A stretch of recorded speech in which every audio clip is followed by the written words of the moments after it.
I'm actually genuinely scared, you know. I've never been in anything this fast before.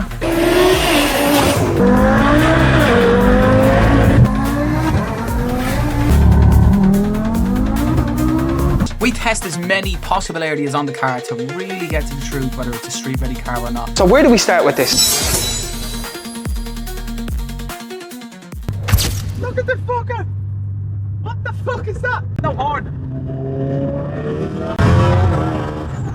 Right guys, so we are on the way to feature one of the maddest cars in the UK. We've seen it on social media. We were like, give us a look at that. It has quite a name on social media, obviously, because it's a Santa Pod car.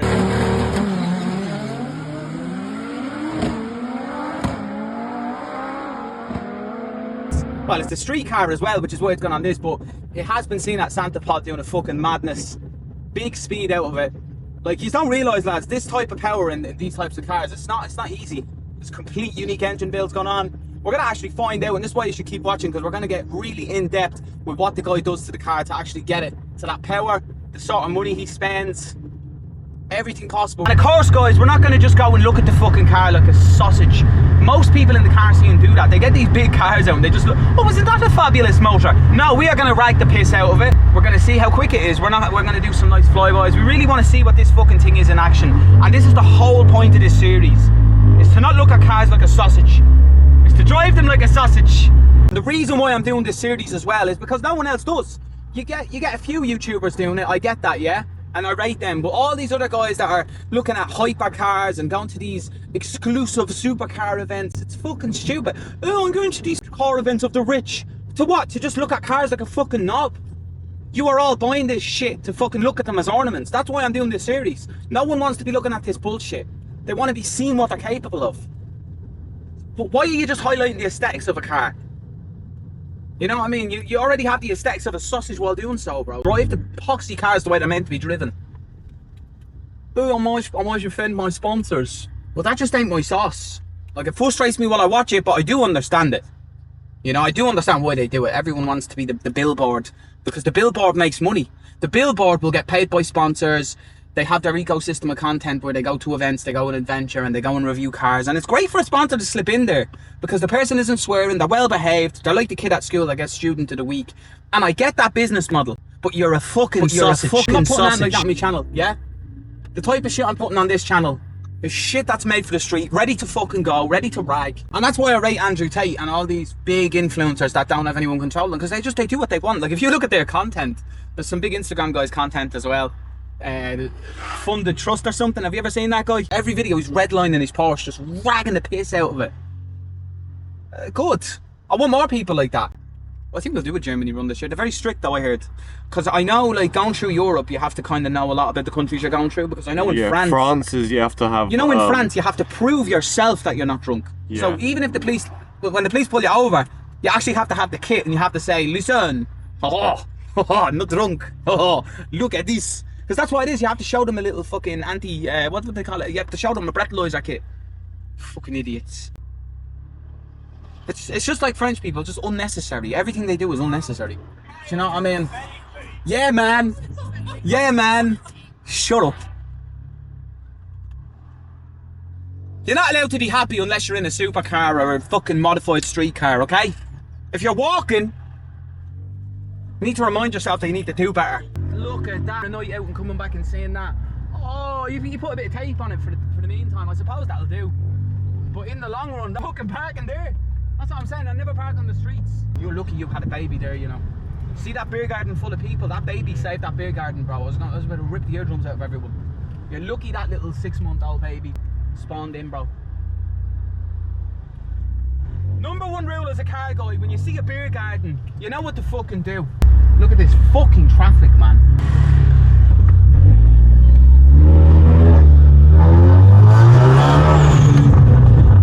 Yeah? We don't do traffic. We're actually in this lane, so it's fine. But now we're in this lane. Now we're in this lane.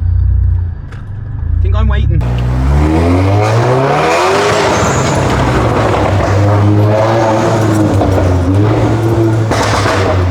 Oh fuck!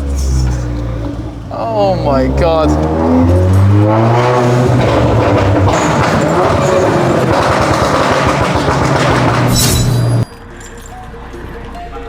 How are you, bro? You alright? Mine here.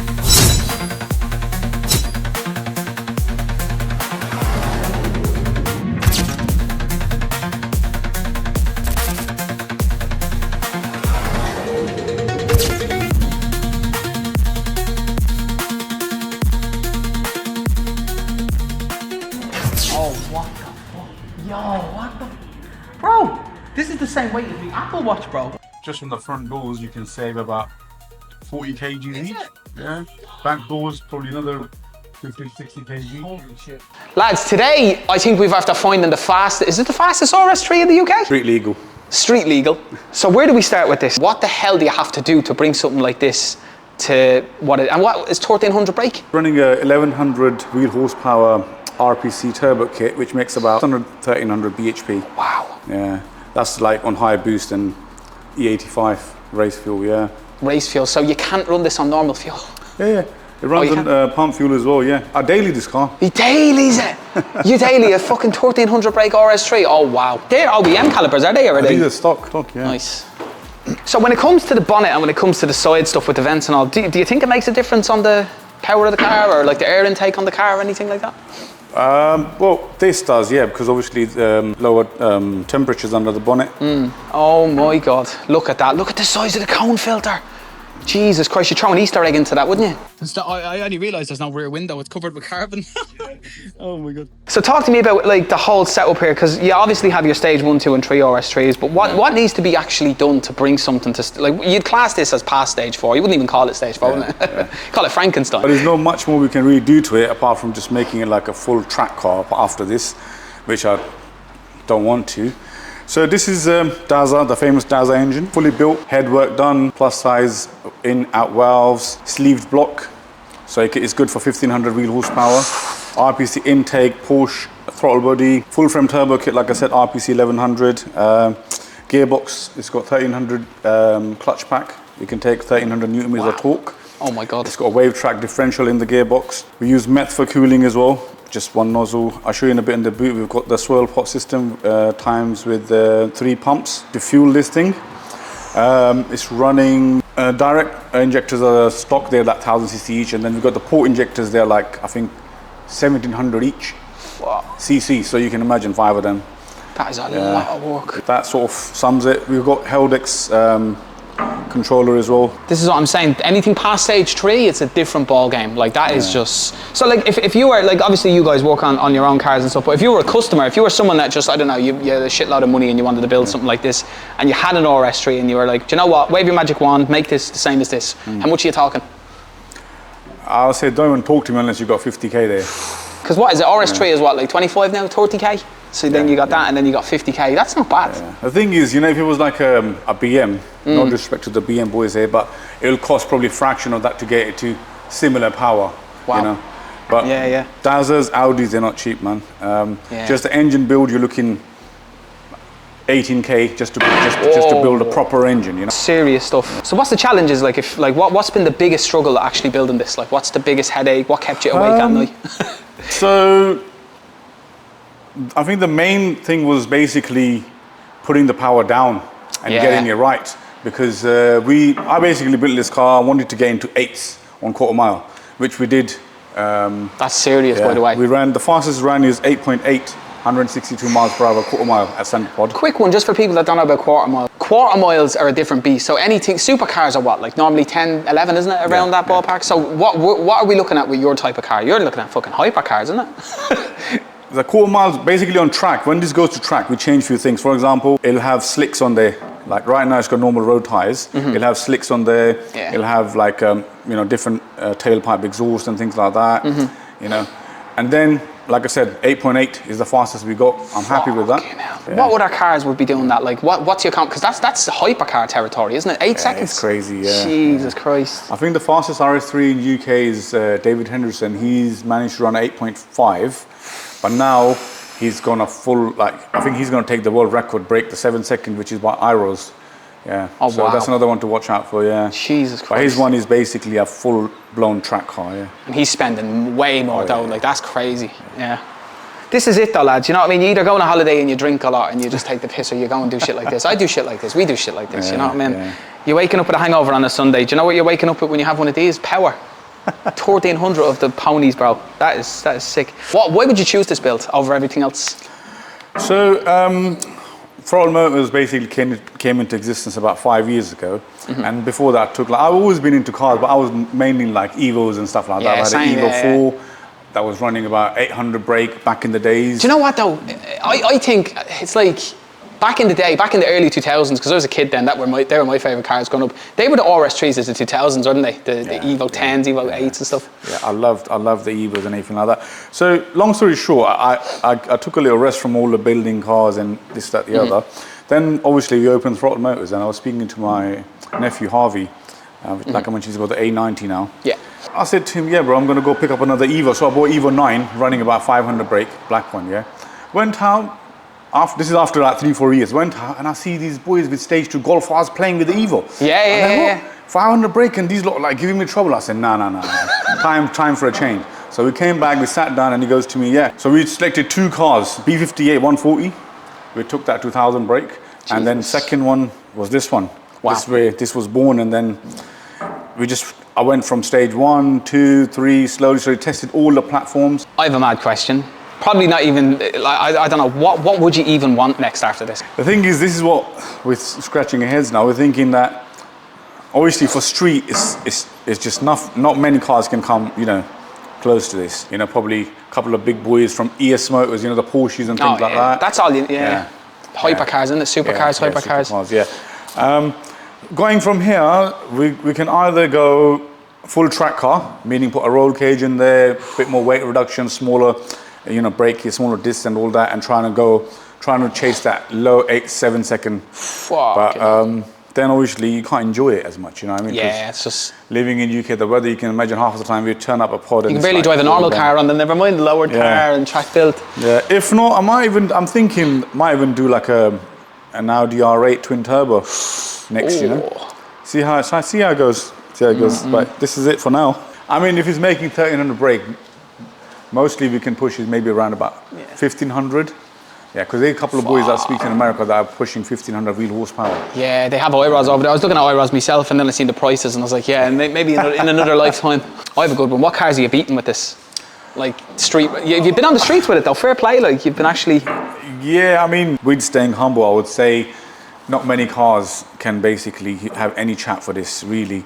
I mean, even when it was stage 3 and that, you know, we played with a couple of Lambos here and there. Playing with them like a dog toy, you know what I mean? No one really had any chat for this, But, yeah, like, I try to stay away from all this, you know, stuff. Yeah. Like, I wouldn't, I'd be on smoke with this. See if I own this, So let me ask you a question, because I'm actually curious myself to know this. Like my car, I took out the back, I put a roll cage, a K-brace in it, and it weighs a lot less in the back. I took everything out that I could. Does that make a difference on launching it when there's no weight at the back? So launching it, the main thing is obviously the diff. You gotta put like a Cyvex controller in there. You can adjust the power going to the back with that controller. Distribute the power correctly, and then at the same time launching, you have to have the right TCU tune, getting off the line and things like that. Because keeping this straight at that kind of power, it's not easy. But like, you know, the K-brace and all that, it does help, but it depends what sort of power you're running. When you get to this power, not much that can help this keeping it. You have to build your own shit to be able to make it work, you know what I mean? But that's crazy. Like we need to get a list. I need to get a list with this series of who's racing. That's it. And I'm pushing all you lads. Anyone that got beat, anyone that wants to race, build your shit. Come on, let's do it. So here we are, lads. We got the 2 whips out. I'm not going to be doing nothing with this at the minute because that is like a little son compared to this. As you can see, Throttle Motors. These are the lads that obviously built the cars. I thought it was just a guy that like built it himself, but apparently, no, he builds stage 4 cars like this. So now, bear in mind, folks, we're not going to break the speed limit. We're going to build up speed. I have to say that we're going to build up speed to get onto a motorway, so that's when you'll see it going fast. Because we don't break the law on this page. It's the moment of truth, we're hopping in. It's like getting in a drift car. See, it's a nice, don't it? I'm actually genuinely scared, you know. Like, I've never been in anything this fast before. It feels weird, it's like I'm sitting in my car, because there's obviously, you got the G-force meter and all on that. Oh my God. See, right now our ethanol content is at 69%. To get the full power, it needs to be 85%. Gotcha. Needs to warm up then. I added ethanol, but it still has some palm fuel, so it's just. I'll still give us good power, hopefully. Yeah. Gotcha. Wow. So we'll put it to low boost first. Low boost. Yeah. So what power is that in low boost? On this, it should be around about 750.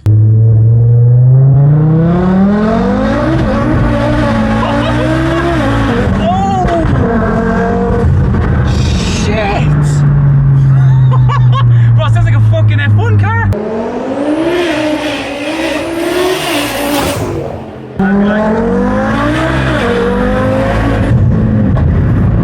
Oh my God. Oh.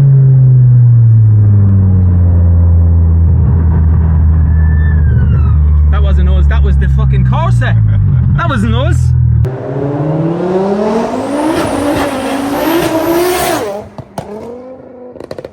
Yeah, lads, if you like what you see here, don't forget to subscribe, because when I see the numbers going up, we can make way more content, yeah?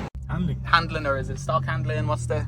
Nah, not really. Just the geo setup and that, because this is mostly straight liner, isn't it? Like. Yeah, got you, yeah. That's exactly it. Originally, this was like we were just going after 8-second quarter miles. I get you. Here we go, low boost, yeah? Or is it mid boost now? Mid boost, what power is this? About 800-900. We do a rolling one. Rolling launch, yeah. Spinning. Oh my God, you can still feel it though. It's...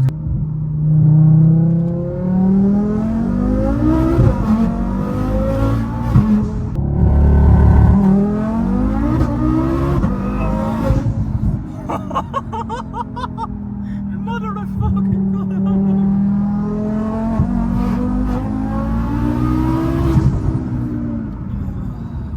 Mate, it's like what the jets do to you. It rushes your blood to your face or whatever. I don't know. Oh my God. This handles well in the rain, doesn't it? Fucking hell. I know you say there's no like suspension stuff done, is there? But Jesus, that handles fucking very well. Oh my God. I thought we were going to slide out. I thought you were trying to drift it, but it actually fucking hugged the crap out of the corner. Wow. That's what I'm saying with these Audis. You don't even need a suspension setup, do you? Like unless you're doing like proper track. Like this is street ready. This is very street ready, bro. Yeah, this is like good on the street, especially with those wheels. They made a big difference. Before you used to just fishtail. Yeah. With the 18s, it's different. So the 18s make it way more better for cornering and stuff.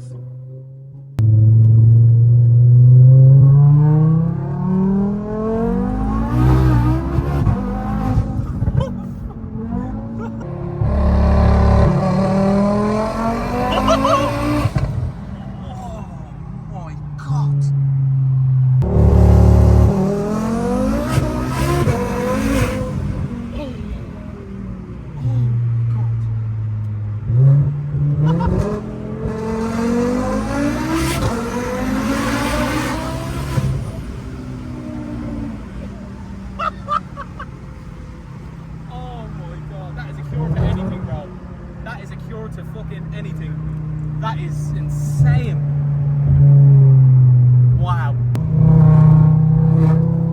Wow. Look at that. Not sliding out or anything.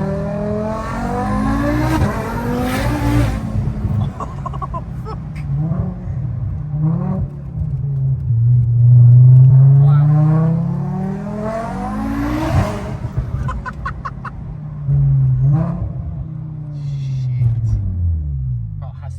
Stopping power too, doesn't it? Like you feel like it's going to crash, but then you're like, no, it has good brakes. Fuel pump goes to that. Yeah, this has got internal 2 more fuel pumps, which goes to the regulator to regulate the pressure, then through a filter, so it catches all the shit, then to the front to 10 injectors. Wow. It's very sophisticated, lads. This is what I'm saying. This is why people just buy supercars, but I don't like that approach. That's the cheat code approach. This is cheat codes on steroids. This is the approach you want to take if you're actually, yeah. So what's your story, bro? You get many stage 4 people? I've never really seen much of it until not many. It's the Santa Pod scene that kind of goes more stage 4, isn't it? Obviously, this platform is very expensive. So stage 2 we do all the time, yeah. But yeah, stage 3 as well. There's a couple of hybrid turbos out there. It's interesting, yeah, because I heard a lot of stories about G80s and stuff, and like the 1 Series and the 140s and stuff. You can get them. I was looking at a 240i recently, to be honest, and I yeah, but then I can't betray Audi. Do you know what I mean? Like, you know yourself. Once you get the feel of Audis and you enjoy them, it's hard to drive anything else. Everything else just feels different. It puts the power down so well, you know. Yeah. You just fall in love with it, and the sound. Yeah. It's unbeatable. Right, so it's time to get to the moment you have all been waiting for. It's time to give this car its street score out of 10. If you're new here, not to worry chips and curry, let me explain how it all works. We test as many possible areas on the car to really get to the truth whether it's a street ready car or not. First up, we have sound. Folks, this is a baby V10. The only thing it doesn't do is pop and bang really loud with flames. I know not a lot of people really like that, so we're not really going to be heavy. I'm biased, I'm an Audi guy. I love the sound of a V10. I love the rolling launch sound in the car. I love the launch control sound. I think it makes up for no super loud AK-47 shots. So we're giving this a legendary score, 10 out of 10. There wasn't a scratch on her, have to say 10 out of 10 for Min. Actually, look, let's get straight to the point. I know you guys are busy and I do respect your time. This car is after setting the highest record so far on this series. Only reason we have not given this a 10 out of a 10 is because it didn't have the full suspension setup. It didn't do the 0 to 60 flawlessly, and I know this car is well capable of doing so. I know it's done it on Santa Pod. It's set hyper car time records on a drag strip, so 0 to 60s with this car is not a problem with the right setup. However, street readiness, you have to just deduct 1 point from this, and I know you guys will be onto me if I don't. I don't think you guys realise how good even getting a score over 9 is going to be in this series. Most cars we're going to feature in the future probably won't even make it past 8. And if they do, it has to be a serious build and you'll see it through the episodes. So folks, please subscribe for this. Drop as much engagement as you can. Drop a silly comment, a like. The better engagement we have, the better cars we can get. And I have a serious lineup. We just need to see the numbers. Thanks for watching and we'll see you on the streets.